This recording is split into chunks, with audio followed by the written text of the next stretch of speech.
Muitas vezes você se pega fingindo ser alguém que você não é só para não ficar deslocado nas conversas, não é mesmo? Isso pode ser o impacto do TDAH, chamado personagem inautêntico. Aprenda a identificar e mudar esse jogo com um método que eu criei e uso todos os dias. Confere no primeiro link da descrição. Atualmente, nós temos uma lei para TDAH, que é a 14254 de 2021, que é uma lei ainda que não abrange tantos direitos, né, mas é algum começo. Além disso, além do que contempla essa lei, quais outros direitos que a pessoa com TDAH tem? Na verdade, eu vou mudar minha pergunta. Primeiro, do que o senhor sabe acerca dessa lei, o que ela já garante e o que a gente pode tentar também que está além dessa lei? Legal, Yuri. Assim, a lei de fato, como você falou, o legislador, nesse primeiro momento, ele se preocupou mais no diagnóstico precoce do TDAH. Se a gente pegar ali, né, as razões de justificativa do projeto de lei, dessa lei que foi aprovada em 2021, a gente vê que a preocupação inicial do legislador foi o diagnóstico precoce e as adaptações pedagógicas dos educandos, né, para poder alcançar o pleno desenvolvimento acadêmico escolar já na primeira educação, na educação básica, né, o ensino fundamental, que hoje a gente chama assim. Então, essa lei, o comando normativo dessa lei é exatamente para isso, né, para que seja feito o diagnóstico precoce, né, e o aluno, o educando, ele receba na escola, né, as ferramentas, as adaptações necessárias para que ele possa não sofrer tanto, né, ou minimizar os desafios que o portador de TDAH possui na aprendizagem, né? Um distúrbio que gera consequências na aprendizagem das crianças. Então, esse primeiro momento a legislação se preocupou isso, então, de fazer o diagnóstico e encaminhar para tratamento. Então, essa lei, basicamente, ela dispõe sobre esses dois pilares fundamentais, né? A educação, a inclusão na educação, as ferramentas necessárias e o acompanhamento terapêutico paralelo, né? É uma lei curta de 6 artigos, né? De fato, está longe ainda de representar tudo que é necessário, toda a gama de direitos que a gente espera que seja conferido e assegurado ao portador do TDAH, né? Mas já é um início. Mas basicamente isso, né? Esses dois pilares concentrados na educação, nas adaptações, na inserção. A lei fala no artigo, né, em assistência específica, né? Isso que a gente fica um pouco em dúvida, né? Sim. O que de fato é uma assistência específica. Pois de fato, isso gera alguma dúvida, né? As pessoas acham que meu filho tem direito a um monitor, porque a lei do transtorno do espectro autista, ela assegura ao portador do espectro autista que demonstrar a necessidade um monitor exclusivo, né? No caso do TDAH, a princípio não, tá? A gente vai falar mais aqui, mas todo caso é muito individual, né? Todo indivíduo tem as suas particularidades. Então, basicamente ele que está previsto no artigo 3º, né? Esse tratamento específico, né, ele deve ser interpretado como se a escola e os educadores, os professores, né, dispusessem de mecanismos para tratar ou conseguir uma adaptação e uma condição de igualdade para esse aluno com o diagnóstico do TDAH. Doutor, me fala uma coisa. Justamente nesse item aí que você citou é que gera muita dúvida nas mães. Que elas falam assim, não, mas eu tenho que ter sala especial, tem que ter um monitor em sala de aula para o meu filho TDAH, porque está na lei. Sendo que a lei ela é muito de interpretar, né? Explica isso pra gente e o fato de que, de fato, mesmo que esteja esse acompanhamento específico, não significa que você tenha um professor específico exclusivo para aquele aluno, né? Como é que é isso, doutor? Exatamente, Yuri. Existe essa confusão de fato, né? Vou te dizer assim, na prática, a gente tem uma diferença muito grande entre o mundo ideal e o mundo real, né?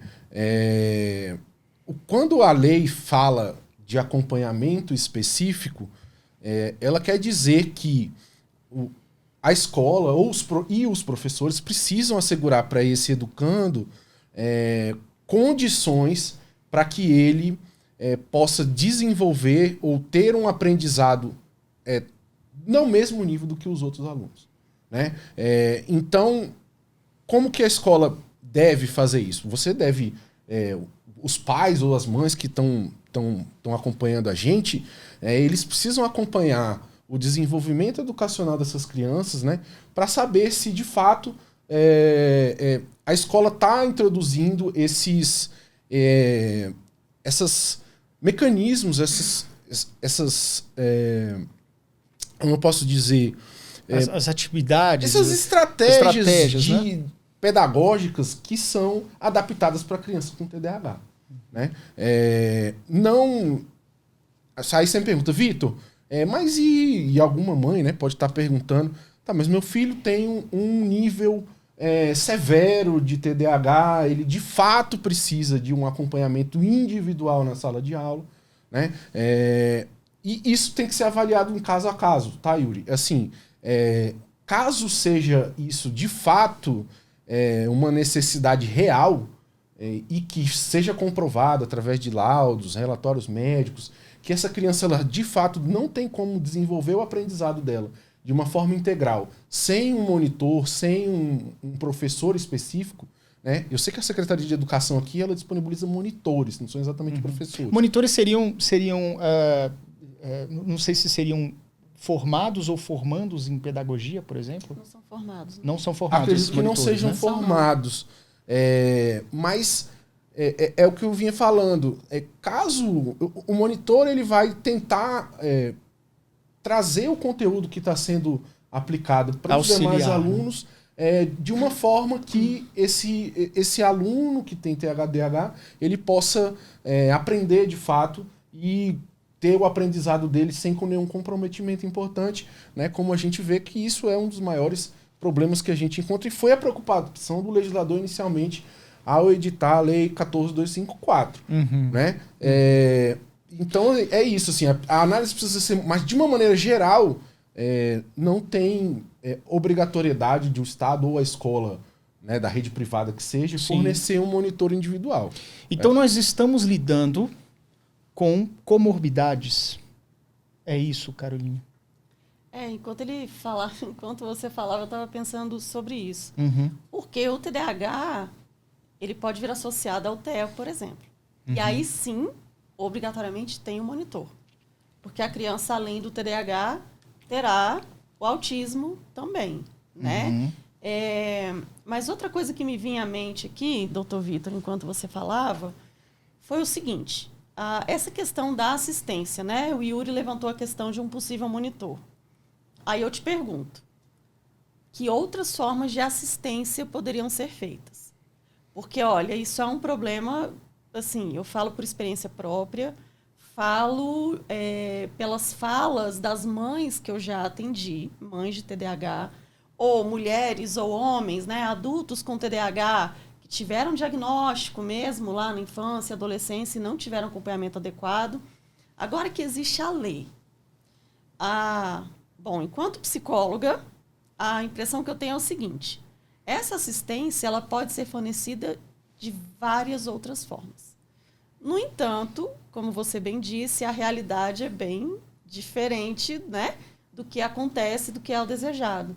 E, às vezes, ajustes pequenos, que não vão demandar muito dos profissionais ou da escola, ainda assim não são feitos.